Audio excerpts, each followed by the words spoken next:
V imenu Očeta in Sina in Svetega Duha. Amen. Dragi verniki, v našem zemeljskem življenju obstajata samo dve gotovosti, ki jo lahko imamo, da bo vsak od nas enkrat umrl in da bo enega dne temu svetu prišel konec. Prvič, popolnoma gotovo je, da bo vsak izmed nas nekega dne umrl. Toda natančen trenutek, ko se bo to zgodilo, je zelo negotov. Včasih se da napovedati z večjo ali manjšo gotovostjo. Če je nekdo hudo bolan, ima raka, v terminalni fazi, se lahko napove, kdaj bo umrl.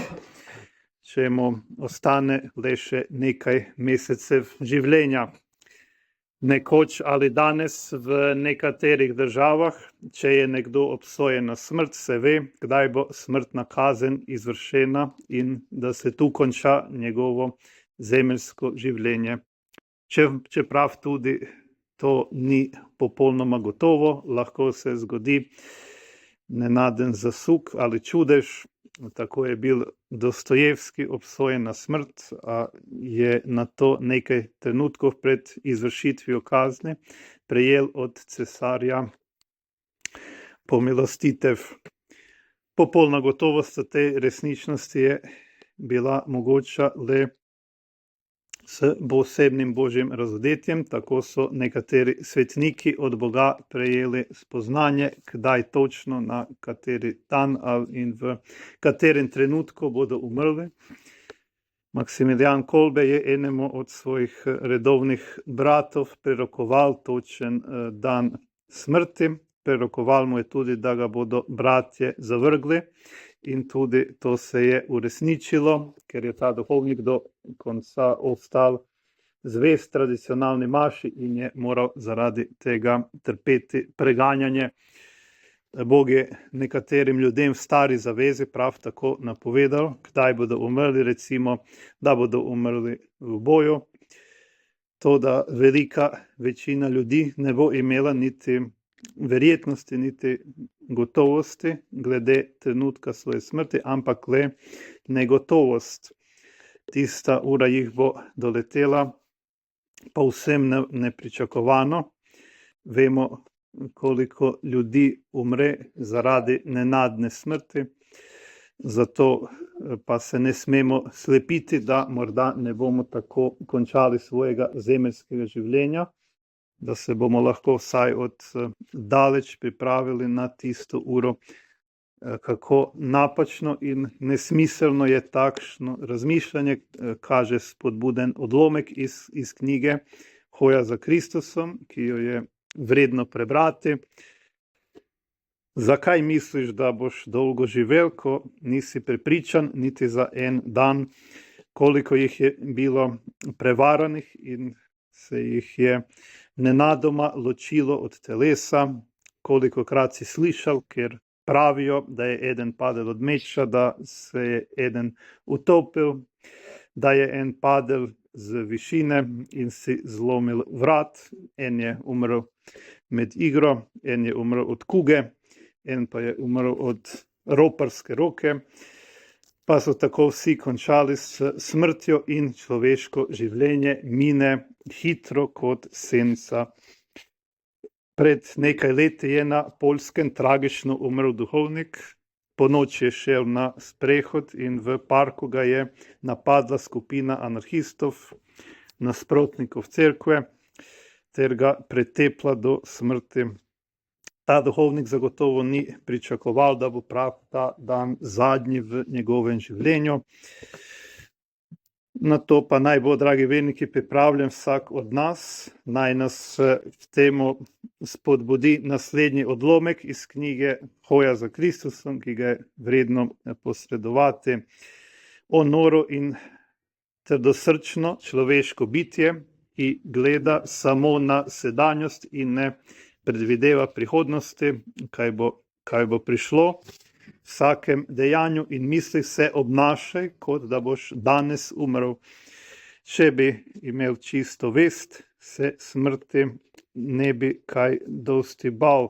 Če nisi pripravljen danes, kako boš jutri? Jutri je negotov dan in kdo ve, če bo na voljo.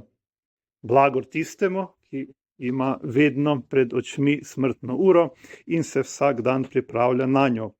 Če si videl umirati človeka, potem ne pozabi, da boš tudi ti šel po isti poti. Ko pride jutro, veruj, da ne boš dočakal večera, in ko pride večer, si ne upaj upati na jutro. Zato bodi vedno pripravljen in živi tako, da te smrtnik dar ne ujame nepripravljenoga. Mnogi umrejo na mesto in nenadoma, kajti ob uri, ko ne pričakujete, bo prišel sin človekov. Še bolj negotov kot smrt sama pa je trenutek poslednje sodbe, medtem ko lahko Bog nekaterim napove, kdaj se bo končalo njegovo zemeljsko življenje in bo odšel z tega sveta. Natančnega časa poslednje sodbe ne pozna prav nihče, čeprav je Bog razodel nekaj velikih in čudovitih stvari svetnikov in mistikom, ni nobenemu človeku oznanil ure poslednje sodbe. Zato v evangeliju najdemo prav te Jezusove besede, da je ta ura znana samo nebeškemu očetu, da je ne pozna niti sin sam, čeprav je treba pravi pomen teh besed pravilno razumeti. Seveda ima Jezus kot druga Božja oseba popolno spoznanje, zato kot Božji sin ve, kdaj bo prišel sodni dan, vendar je pomen teh besed, da Kristus kot Božja beseda, ki jo je Oče poslal na ta svet, nam ne oznani tistega trenutka, da to ni v Božjem načrtu in da nihče od ljudi ne bo prejel spoznanja o tem. Čeprav pa nihče ne more napovedati natančnega trenutka, kdaj bo konec tega sveta, ne moremo napovedati, ali bo to čez nekaj let, desetletij ali stoletij. Nam je Kristus vseeno prerokoval nekatera znamenja, po katerih bomo mogli prepoznati, da se bliža.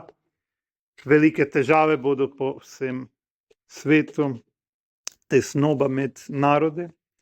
Cerkveni očetje in teologi nam pojasnjujejo, da bo več znamenj, ki bodo kazala na konec sveta, na drugi Kristusov prihod. Eno od njih je splošni odpad od vere. To se danes vse bolj izkazuje. Irska je bila nekoč pred več kot 50 leti najbolj katoliška država na svetu. 91% katoličanov je redno obiskovalo sveto mašo, danes je ta številka padla na samo 2% v večjih mestih. Podobni statistični podatki in trendi veljajo še za številne druge države, zlasti v Evropi, Severni in Južni Ameriki. Vera je povsod v zatonu, počasi izginja, to pa pomeni, da splošna družbena klima in državni zakoni postajajo vse bolj brezbožni. Splav in istospolne poroke sta že skoraj povsod dovoljena.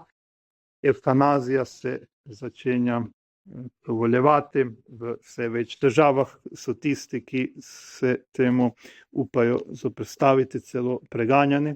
Vse pogosteje pa se soočamo z netolerantno liberalno ideologijo, ki zagovarja svobodo le s prvrženostim in grehom, nasprotno pa tiransko preganja tiste, ki se zavzemajo za krščanske vrednote, za naravne pravice, ki nam jih je dal Bog.